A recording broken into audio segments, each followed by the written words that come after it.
Hi everyone, I have something really exciting to share with everyone today because I got myself a new fountain pen. Oh my goodness! And it is this beautiful Platinum Century 3776 in shape of a heart.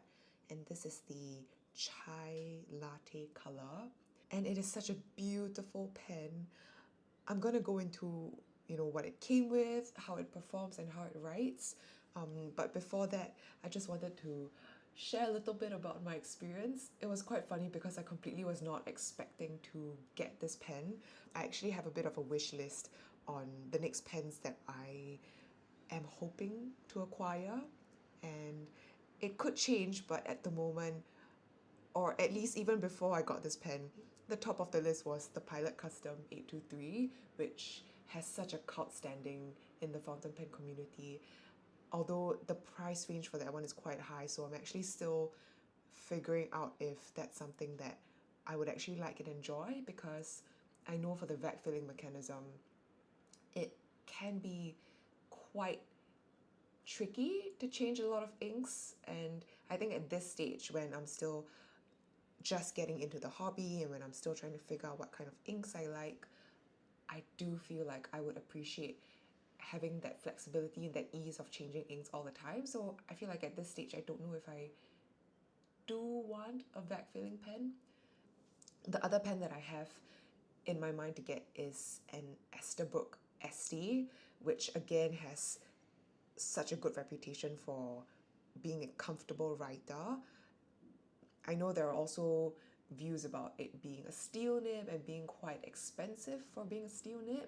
However, I am quite drawn to the journalist nib that they have, that they offer, which is one of the custom grinds that you can get. I think before Esterbrook introduced this in their ST line, it wasn't really possible to get any of these custom grinds by these professional nibmeisters on standard pens that you could get from shops in the market. So it's something quite special that I think Esterbrook has done. And just by virtue of that, I feel like I do want to try, or at least I'm intrigued. So with that being said, the Platinum 3776, this is a pen that I did have my eye on. I did manage to go into one of the shops locally to try it out, and so I've held it before. I've experienced how it feels like on paper, and to be honest, I think I do enjoy the writing experience. It is definitely more feedbacky than the Pilot pens that I've tried, and for now at least, I feel like I'm leaning towards that really smooth hot butter on glass kind of feel. I came across someone on YouTube using this phrase to describe it, and I feel like that's exactly what I'm looking for in a pen. So I feel like that's just such a great description for that smooth sensation. Anyway, this is not it.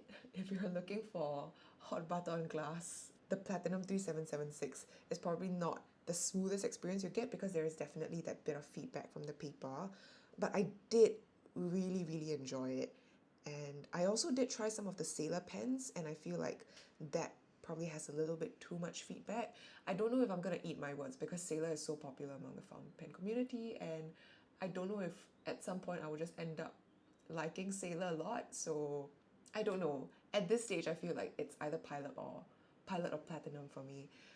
Other than the two pens that I mentioned earlier just now, the Pilot Custom 823 and also the Esterbrook ST, for me, the Platinum 3776 was going to be a long game that I would play. So because this comes out in so many different limited edition colors all the time, I feel like I really wanted to wait until there was a pen that I truly loved the colorway for before I splurged. And I did come across this color. I think this was released earlier this year, if I'm not wrong, in 2025. And I did come across it in my research, but unfortunately, at the time when I was looking for it, a lot of it, or pretty much all of it, had already been sold out. So I was looking on websites from the US, from Korea, even from Japan, obviously, and a lot of them had all sold out of this model, and so I had really given up hope of getting this pen because I did really enjoy the way that this pen looks. And out of all of the Platinum 3776 colorways that they've come up with, I think this really would be my favorite one. So I kind of given up hope, which is why I thought, okay, 3776 is going to be the the pen that I get eventually down the line, if and only if a color comes up that I feel like I really love. And then it happened. So over the weekend, I was just browsing on Carousel, and then someone had just put up a listing for this pen, and it was pretty much brand new. She only dip tested the pen. It was also in the fine nib, which is for now I think the nib size that I prefer. I was initially looking for a soft fine, but I don't think they do the soft fines in any of these special colors, only in the classic lineup. So I was very happy to go with a fine nib, given the fact that it comes with such a beautiful pen body. I decided within the day that I was going to get it, and it was such a it was such a surreal experience because the pricing was also something that I thought was reasonable for this pen, because I think typically the special colorways go for anything upwards of 300, even to like 400, $500. I've seen it go into the $700 range, and the price that I got this for was really quite reasonable in my eyes. Obviously, we're talking about fountain pens and like higher end gold nib pen series, so it's not reasonable if you're talking about like a gel pen price point. So it's not reasonable in any way if you go by that logic. But if you're talking about this, yeah, beautiful pen in this series, I thought it was a price that I was comfortable with. And so within the same day that I saw it, I had it in my hands. And seller was actually quite sweet because after we did our transaction, we ended up having quite a long chat for about, I think, like 20 or 30 minutes, just standing around talking about fountain pens, and she was geeking out about it. I was geeking out about it. We were sharing our pen preferences, the next pens that we were looking to purchase. And she's been in the hobby for quite a number of years, so she does know quite a lot more about it than I do. And I learned a lot from her. So yeah, I guess I got more than just a pen that day. I got knowledge as well. Anyways, that's how I got this pen. Now let's get into the actual, like, what comes with it, what's in the box, how it writes, how it performs, etc. So let's take a little bit of a closer look at the pen. This is the Shape of the Heart series, which means that the nib has a little heart shape. Hopefully you can see that. And it also says 3776. It's 14 karat gold nib in a fine. And it's 3776 because it is the height of Mount Fuji in meters. And you'll also be able to see that there's kind of a shape of Mount Fuji outlining the perimeter of the nib. And it's got a matte finish, which means that, you know, these two sections are kind of this very soft matte finish. And the most exciting part about the Shape of a Heart series is that the cap is beautiful. They've got all these like glittery diamond bits at the top, and there are also 3 heart shape cutouts. So it's supposed to be the cutout of this heart shape in the gold nib, and they've put 3 of those right at the top here. So I think for different pens it will differ, but I think I've only managed to spot 2 of them. I'm not sure where my... Oh, I think there's one right here. Don't know if we can see that on camera. It's a bit hard to capture. So yeah, I'm not sure where my third one is, but I'm sure it's somewhere in there. So there's a bit of a sound. So I think what this means also is that the cap is a bit heavier than the usual 3776s, the ones without this bit. Because I remember when I was testing it in the shop, when I posted it, it didn't feel too heavy or back weighted, but this definitely does have that weight when I post it. It's not uncomfortable, I can still write with it, but I feel like the weight is definitely more. So this is the pen and what it looks like, and this is the box that it came in. So there are quite a number of things in there, so let me open it up and show you. Ta-da! And there is a warranty card, and there's a user manual, which I think is quite straightforward. Oh, one thing that's unique about the platinum pens is the slip and seal mechanism. So they claim that it will not dry out on you even for 2 years. So if you just leave it unused on your desk, inked up for 2 years, apparently you would just be able to pick it up and uncap it and write it with no hard starts and no dry outs, which I think is quite uncommon for fountain pens because usually they would dry out quite quickly. And that is it. And then this is what it comes with. So the pen was here. I've obviously already taken it out. I've also inked it up, which is why the converter is missing. But it does come with a blue-black cartridge and also a bottle of mixable ink. This is in the brown color. The top of the bottle actually has this really beautiful detailed shape of a heart design. And then this is the mixable ink, which I think you would be able to combine with other inks in the same line and you'll be able to create your own colors. I don't have any other mixable inks from Platinum, so I haven't tried that out yet. I have swatched this and it's quite a unique brown.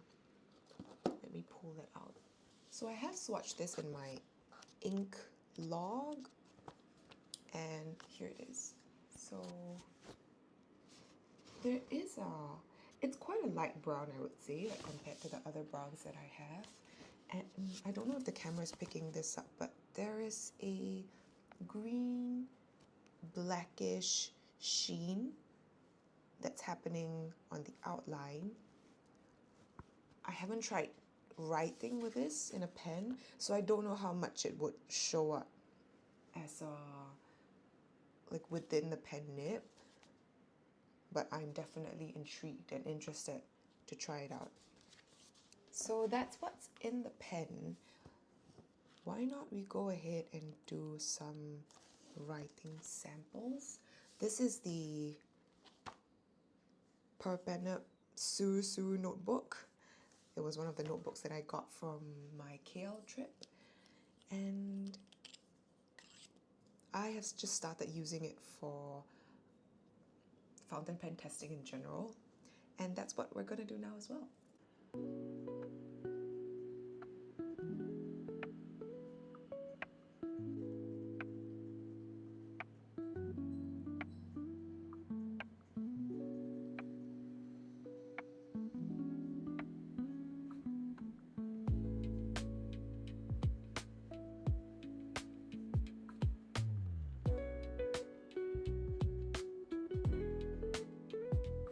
So as you can see, it's a really, really fine pen.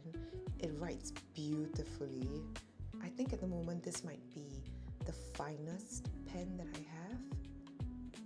But let me try out a couple of other pens just to see. This is my Platinum, Preppy,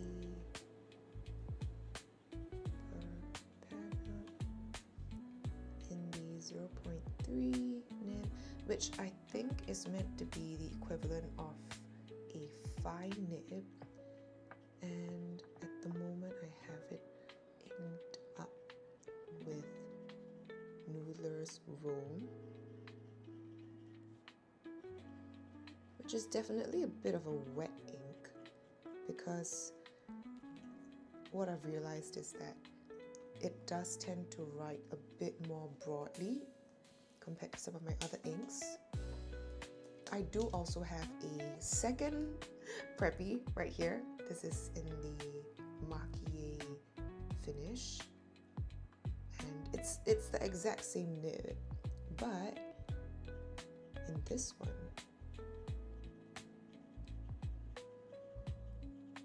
let me finish writing this because I can't multitask. In this one, I have the platinum black ink cartridge, and this is just something that came with the pen when I purchased it. And I don't know if you can tell on camera, but it doesn't write quite as broadly as the Noodler's ink, because I think the ink is slightly less dry. So as you can see, these two, they do kind of, this does look a bit thicker than this one does. And then both of these are more broad than this one. So you can really tell that the fine nib in the gold, 14K gold, does tend to be thinner. The writing experience for all three of these, though, I would say are all pretty amazing. I really enjoy all of them. And I would say that this one maybe has a slight bit more feedback. Part of it may be because it is a finer nib, but I think part of it may also be that it's a nib that is made of 14 karat gold, and I think that does affect the writing experience a little bit. I do have one last pen that we could try out the thickness of. This is my Lamy Safari. It's in an extra fine nib.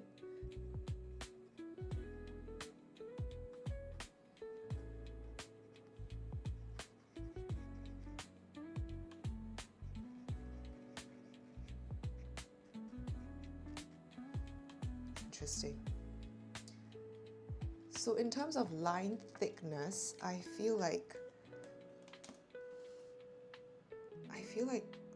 the Lamy is still thicker than the Platinum Century. It does feel like this one is still the finest of the lot. And I don't know if you could hear it just now over the phone, but this one did have a lot more feedback, including audible feedback when I was writing with it, and it definitely felt a lot more of the paper compared to this one. And yeah, I think I prefer this one. And I promise I'm not just saying that because I've spent the most money on this pen. It does have a really elevated writing experience, I think. So these were the pens that I tested just now, and they are all part of my currently inked setup. This one though, I feel like I've definitely been gravitating a lot more towards ever since I got it. It's been about 3 days, and I now get why people say that, you know, with a fountain pen, it just makes the whole journaling experience a lot better, because you just want to write, you just want to keep going. And that was exactly the way that I felt with this pen. I was finding reasons to write and finding things to write about. And in a way, it's strange because up until this point, I've only journaled because I needed to, because I needed to get my thoughts out on paper and to process them and to understand them. But now I find myself writing just for the sake of it, just to feel the nib on the paper. It could be because this is a new pen and I'm just excited, but I feel like I see why people go for these high-end writing instruments compared to, say, like a gel pen or a ballpoint, which do offer excellent writing experiences. I love my Pilot Juice Ups, I love my Uni Balls, I love the Jetstream Light, but there's just something so special about writing with a pen like this. So that is my new pen. Thank you so much for listening to me talk about how I got it and how I'm liking it, how the experience has been for me. Have you guys tried this pen? Do you like it, or do you have any other pens on your want to get list? Do let me know in the comments, because I'm always on the lookout for exciting and interesting pens. I definitely shouldn't be looking at them too much for the sake of my wallet, but I would be interested in hearing what you guys are looking out for, what's getting you guys excited. And yeah, if you have any more thoughts or tips when it comes to this fountain pen hobby, I'm still really new in the game, so I would be super keen to hear what you guys have to say. So yeah, feel free to drop me a comment. Thanks so much for being here, and I'll see you in the next video. Bye.